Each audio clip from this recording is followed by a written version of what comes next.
My husband and in-laws humiliated me at a luxury resort after I paid for their $10,000 vacation. He sneered. I want a divorce. My ML smirked. You were never good enough for this family anyway. I left, but an hour later, they called me screaming because I paid for a $10,000 luxury vacation for my husband and his family. They humiliated me at the resort. My husband looked me dead in the eye and said, I want a divorce.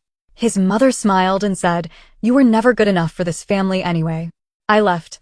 An hour later, they called me screaming. This story has been sitting in me for months. I haven't told anyone but my therapist. But after a few glasses of wine and reading way too many revenge stories on here, I figured, why not? Maybe this will help someone else spot the red flags before it's too late. I, 38 female, own a small but successful marketing agency based in Boston. It took me a decade to build it. I have a few steady clients, a small team, and a comfortable lifestyle. Nothing flashy, but I've worked my ass off for every dollar I've earned. My family never had money growing up, so I made a promise to myself early on, I'd never depend on anyone else financially. Ever. I met Craig, 42 male, at a networking event. He was a freelance video editor, doing wedding reels, online content, and random promo work. He was charming, easy to talk to, funny in that dry, sarcastic way. We clicked. Within 6 months, we moved in together. 2 years later, we got married. From the outside, things looked fine. But from the beginning, there were warning signs I ignored. His family was intense. His mom, Joyce, always had something critical to say. About my hair, my car, my voice, even the way I laughed. His dad, Ron, barely spoke to me unless it was to correct something I said. His sister Beth once told me, you're just not very warm, you know, after I didn't laugh at one of her passive-aggressive jokes. I chalked it up to them being traditional. Craig was always neutral. He didn't defend me, but he didn't join in either. I told myself it wasn't worth the fight. I kept the peace. Over time, I realized Craig wasn't just neutral, he was passive. And passive slowly became entitled. I paid the bills. I covered rent, groceries, dinners out. He always said he was about to land a big gig. It never came. I didn't mind at first. I figured, hey, relationships aren't 50-50ths every day. Sometimes one person carries more. But years passed, and I noticed he never tried to carry anything. He'd sleep in while I got up early for meetings. He'd play games on his phone while I prepped for pitches. I stopped bringing it up. It always ended with him sulking or saying I was obsessed with money. Around the holidays, I started thinking maybe what we both needed was a reset.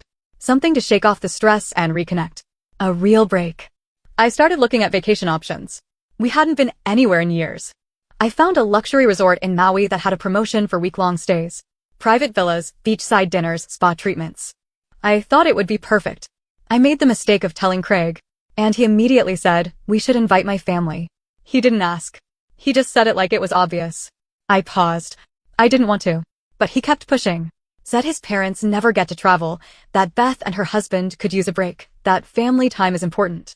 I don't know what possessed me to say yes. Guilt? Hope? Delusion? Maybe all three. So I booked it. 6 people. 2 villas. Flights, meals, everything. Over $10,000. I paid for it all. Craig didn't offer a dime. His family didn't even say thank you. Not once. The trip started rough. At the airport, Joyce complained about the flight time.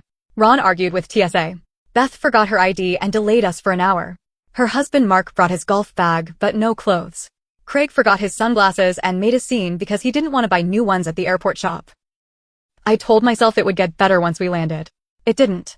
From the moment we arrived at the resort, they acted like they were on a reality show. Joyce walked around like she owned the place, snapping at the staff, asking for upgrades, loudly pointing out what money can buy. Ron asked for cheeseburgers at the fine dining sushi restaurant. Beth pouted about there being no fast food. Mark asked me, not the concierge, if I could get someone to bring beers to the pool. Craig didn't say a word. He just went along with them. I kept my mouth shut.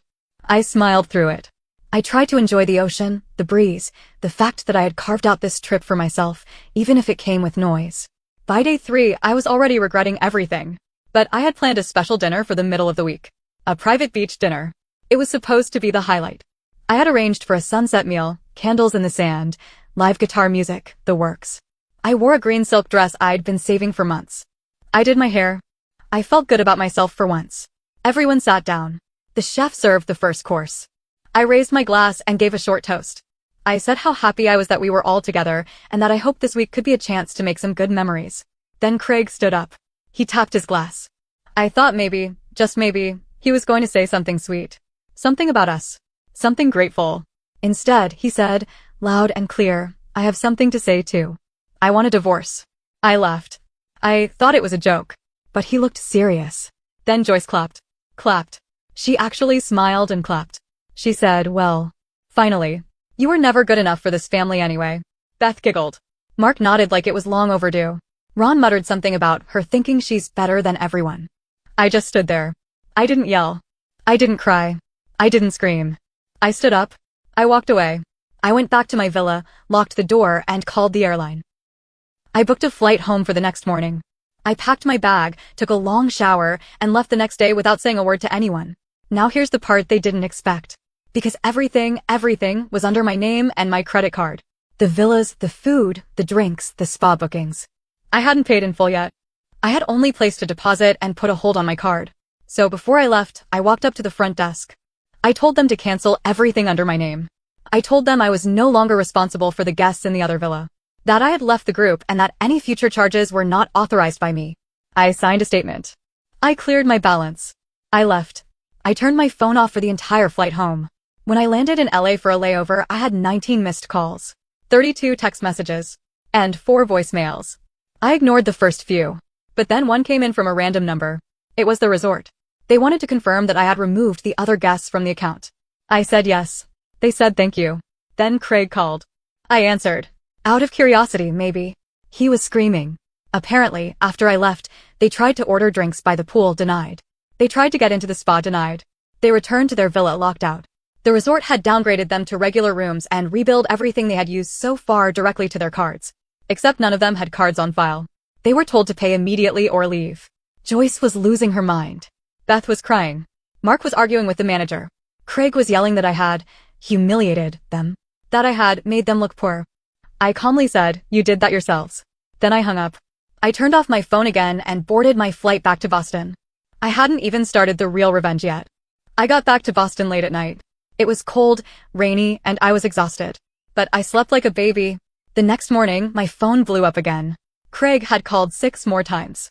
I didn't answer. Then came an email from his sister Beth, accusing me of abandoning the family in another country. She said I left them, stranded like animals. They weren't stranded. The resort had Wi-Fi, phones, and shuttle service. But she made it sound like I had sent them to a war zone. I deleted it. Then Joyce emailed me directly. Subject line, you evil cow. It was a full page of ranting. She called me selfish, manipulative, and a disgrace to womanhood. She said I would regret this betrayal for the rest of my life. That Craig had finally seen through me, and he was coming home to start over. Except he wasn't coming to my home. While I was in the air flying back, I had already changed the locks. Everything in the house, the mortgage, the utilities, even the damn Netflix account was under my name. I'd been paying for everything for years. He had no legal ties to the property. I sent him one text. Do not come to the house. Your name is not on the deed. I will call the police if you try. He didn't respond. But I saw that he read it. I wasn't done. While they were still out there flailing in Maui, I got to work. I called our joint bank account. I transferred my half to my personal account and shut down the joint one. Then I logged into every streaming service, app, grocery delivery, and subscription we had and changed the passwords. I didn't delete his accounts. I just changed the usernames to things like Freeloader42 and Nodio Yerwafenamore. A petty detail, I know. But I needed it. By the 3rd day, Craig finally got back. He didn't come to the house. He knew better. He tried texting me, let's talk. I ignored it. Then he sent, fine. I'll get a lawyer. I replied, already got one. He sent back a thumbs up emoji. I think that's the last message I'll ever get from him directly. But I wasn't expecting what came next. Craig had always told me he did freelance work. I assumed he had a little income. Turns out, he'd been unemployed for months. His freelancing was really just occasional gigs from a friend, and I later found out the friend hadn't paid him in a year. He had no money, no savings, no property, nothing. So when he left me, he was banking on getting something out of the divorce. But here's the twist. We had a prenup. He never read it carefully when we got married. I made it clear back then it protected only my business. He signed it to get it over with, saying it was just a formality. I didn't protect my personal assets at the time because I was naive. But the prenup still included a clause that any infidelity would void alimony requests. Guess what I found out? Craig had been cheating. And not just a one-time thing. 2 weeks after he got back from the trip, I got a message on Instagram from a woman I'd never met. She said, "I think I'm the reason your husband asked for a divorce." She sent screenshots. He had been seeing her for 5 months. She was 27. They met at a bar. He told her I was a cold workaholic who didn't care about him, that he stayed in the marriage out of guilt. She believed him. Until she saw the vacation photos. She thought he paid for the trip. When she found out I paid and he still dumped me like garbage, she messaged me. I didn't even reply. I didn't need to. Instead, I sent the screenshots to my lawyer. He added them to the divorce file, along with proof of my sole ownership of the house and business. Meanwhile, Joyce kept posting on Facebook about family betrayal and how I abandoned them during a sacred moment of healing. She called me greedy and heartless. She posted photos from the resort and added captions like, "Even paradise couldn't fix a broken soul." I laughed out loud. I didn't comment. I didn't reply, but I watched. And I noticed something odd. Mark and Beth, who had been smug and silent this whole time, started posting weird passive-aggressive stuff too. Vague quotes about people pretending to be generous and money doesn't buy class. Then came another twist. I got a call from the resort manager. He said, "I just wanted to follow up and thank you again for how gracious you were, especially compared to the other guests in your party." I asked what he meant. He told me that after I left, Craig and his family caused a scene. A big one. They yelled at staff, refused to pay for meals, threatened to call lawyers, even tried to get other guests to join their complaints. Joyce screamed at a young staff member until he cried. Ron tried to light a cigarette inside the spa lounge. Security had to escort them off the property on their second-to-last day. They weren't just downgraded, they were kicked out. They had to find a cheap motel nearby. I hung up that call with a weird feeling in my chest. I thought I'd feel triumphant. But I just felt done. The lawyer handled the rest. I didn't ask for anything in the divorce. I didn't want his stuff. There wasn't anything to take. But that's when I learned one more thing. Craig had put some debt under my name. Credit cards he opened while we were married, using my SSN. I never noticed because I had alerts set up only on my primary accounts. But one night, I got a call from a collections agency. He had racked up nearly $6,000 on a card I didn't even know existed. I felt my stomach turn. I called my lawyer again. The next week, we subpoenaed the statements. They showed charges from liquor stores, online game sites, and, yes, gifts shipped to the other woman. It wasn't just betrayal. It was fraud. I wasn't done yet. Not even close. The fraud charge was serious. More serious than I thought it would be. My lawyer told me if I wanted, we could press criminal charges against Craig for identity theft. I asked him to give me a few days to think. I wasn't sure if I wanted to go that far. But then something else happened. I got a letter. A physical letter. Handwritten. From Joyce. It was 6 pages long. 6. Not a single apology. Not one line of regret. She said she understood. I was upset, but she hoped I wouldn't ruin Craig's future out of spite. She mentioned that Craig was emotionally vulnerable and that I was too career-minded to provide a nurturing home. She also wrote, and I swear I still have the letter, "Women like you have power but no purpose." I almost laughed. Almost. Instead, I scanned the letter, added it to my folder, and moved on. Then came the call from Beth. She said she wanted to clear the air. I didn't even know she had my number. She started off polite. She said they may have overreacted at the resort and that things just got emotional. Then she asked if I'd be willing to cover the unjust charges from the hotel because Mom is really struggling with that bill. I paused and said, "Struggling how?" She said Joyce had to put the last 2 days' charges on her emergency credit card. That it was maxed out. That the late fees were piling up. That Joyce was blaming Craig for screwing everything up. I stayed silent. Beth went on. She said their family was going through a lot and that if I could just help them one last time, it would mean the world. I said, "Let me think about it." Then I hung up and blocked her number. I wasn't angry. I was calm. Very calm.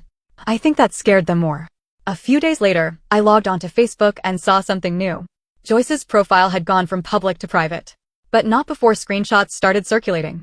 Someone had posted in a local community group about an incident at the airport. An older woman had verbally assaulted a flight attendant after being told she couldn't carry on 5 oversized bags. The woman screamed about rich people being oppressed and was removed from the gate area by security. They included a blurry photo. It was Joyce. The comments exploded. People recognized her from the resort. Someone said she had screamed at a housekeeper and left a 1-star Yelp review because the pool towels were too soft. Others mentioned how she had tried to start a boycott of the resort after being kicked out, but it backfired. Badly. Joyce had been trying to build a social media presence. Some influencer for mature women thing. She had a small following. She posted videos giving lifestyle tips. Except now, her latest video had over 800 comments calling her out as an entitled nightmare. Sponsors dropped her. People tagged her in memes. One comment said, "Imagine being gifted a $10,000 vacation and still acting like a swamp witch." That one went viral.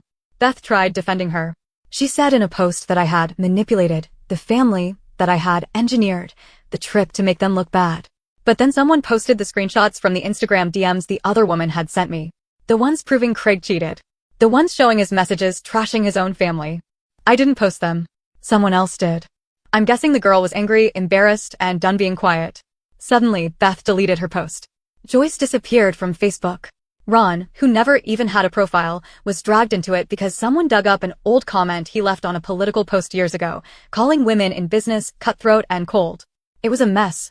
I stayed quiet. I watched it burn. But then something unexpected happened. I got a message from Craig's old friend, let's call him Nick. The one who used to give Craig those freelance gigs. He said he heard what happened. He also said he wanted to apologize. I was confused. Nick said Craig hadn't just been freeloading. He had been using my name to pitch business deals.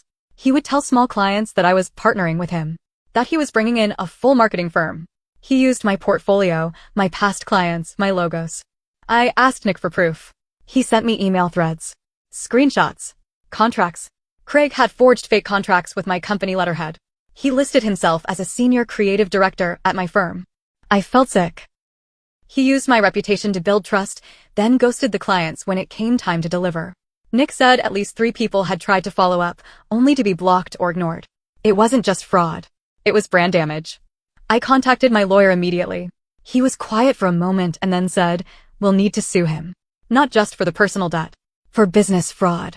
He filed paperwork within a week. Then another shoe dropped. I got a formal inquiry from a small business bureau asking about a complaint filed against my agency. Someone Craig scammed had filed a report. They thought I had stolen from them.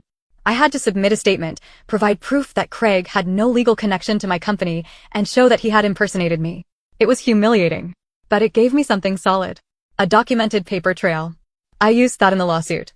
My lawyer said the case was increasingly in our favor. But that wasn't even the end. Turns out Craig had been staying with a friend after I locked him out. That friend kicked him out after seeing the screenshots and posts. Then he moved in with Joyce. But Joyce, now broke and cancelled, couldn't support him. Beth refused to let him crash at her place. Mark apparently hated him. So Craig ended up couch surfing. And word got around fast. One day, I got a LinkedIn message from a recruiter I knew casually. She said Craig had applied for a marketing job at her company and listed my agency as his past employer. She asked, "Would you recommend him?" I said, "Absolutely not. He was never employed here. In fact, I am suing him." She said, "Got it. Thanks for confirming." I don't know if he ever found out why no one called him back for interviews. But I hope he wondered. The court date came fast. Craig never showed. He had tried to delay the case twice, saying he was too mentally unwell to attend. The judge didn't buy it. He was ordered to appear in person. I wore a plain black dress. No makeup. No smile. Just done. He looked like hell. He was thinner, unshaved, wore a suit 2 sizes too big. He wouldn't make eye contact. His lawyer, some guy he probably got through a referral or a free clinic, stood up and said Craig regretted his actions and that there was emotional confusion at the time of the marriage ending. I could have screamed. Instead, I pulled out the copies of the forged contracts, the screenshots of him trashing me and faking company titles, the Instagram messages with his girlfriend, the credit card charges under my name. I handed them over like receipts at a returns counter. No emotion. Just paper. The judge ruled that Craig owed me damages, not just for the credit card debt, but for misrepresentation, impersonation, and business fraud. It wasn't millions. But it was enough. Enough to sting. Enough to ruin his already ruined credit. Enough to make sure no one in the local creative industry touched his name again. But the explosion came a few weeks later. I was at a mutual friend's birthday party. I almost didn't go. But I figured most people there had already picked a side. I was sipping wine on the deck when Beth arrived. She saw me and immediately walked over. She looked stressed, pale, like she hadn't slept. She didn't say hello. She said, "Did you tell Mom to call CPS on me?" I blinked. "What?" "Don't act innocent. She said you told her to report me. That I was an unfit mother." I laughed. Not out of humor. Out of disbelief. "I haven't spoken to your mom in over a month." Beth stared at me. "She called CPS and told them I hit my kid." That mark was abusive. I thought it was you trying to get back at me. I shook my head. Joyce did that. Beth nodded slowly. She's unraveling. I think she's drinking again.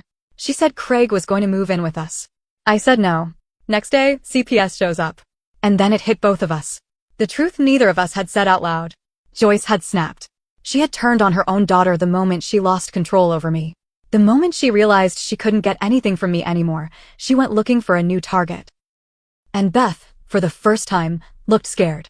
She didn't cry, but her voice dropped low. She said, "I'm sorry for everything." I didn't know it was like that with Craig. I believed him. I didn't say anything. She left shortly after. I don't think I'll ever see her again. 2 days later, I got an email. A long one. From Craig. It wasn't an apology. It was a breakdown. He wrote about how he felt like a failure. How he never felt man enough in the marriage. How everyone I had made him feel smaller. He said his mother pressured him to take back control, and that she hated seeing a woman succeed more than her own son. He admitted to cheating. He admitted to the fraud. He said he was sorry, not for what he did, but because he wasn't strong enough to stop it. I stared at that line for a long time. Not strong enough to stop it. As if he were a bystander to his own choices. I didn't reply. I forwarded the email to my lawyer to keep on file. Then I archived it. A week after that, I got a handwritten note. From Joyce. It was short. "I have nothing left. I hope you're satisfied." That's all it said. I didn't reply to that either. The aftermath settled like smoke. Ron stayed quiet through it all. I heard from someone he had moved into a condo in Arizona to get away from the drama. Beth stopped posting online. Her husband took a job out of state. Joyce's name faded from the internet. Her influencer accounts were gone. Her podcast idea died before it even launched. And Craig? I have no idea. And for the first time in years, I'm okay with that. I spent the months after the trial rebuilding not just my business, but myself. I hired someone to audit every system Craig ever touched. I changed all my passwords. I started therapy. I took solo walks without looking at my phone. I went to the movies alone. I smiled at strangers. I read a whole book in one weekend. I even went back to Hawaii. Alone this time. Same resort. Same beach. I wore the green dress again. Just for me. A staff member recognized me. He smiled gently, said, "Glad to see you back. Hope it's a better trip this time." I nodded. It was. Looking back, I think I spent too many years trying to make people like me who never even liked themselves. I mistook their quiet judgment as something I needed to work harder to earn. Never again. If there's anything I learned from all this, it's this. Sometimes the biggest revenge is no revenge at all. Just silence. Distance. And peace. I don't forgive them. Not yet. Maybe not ever. But I'm not angry anymore. I'm just free.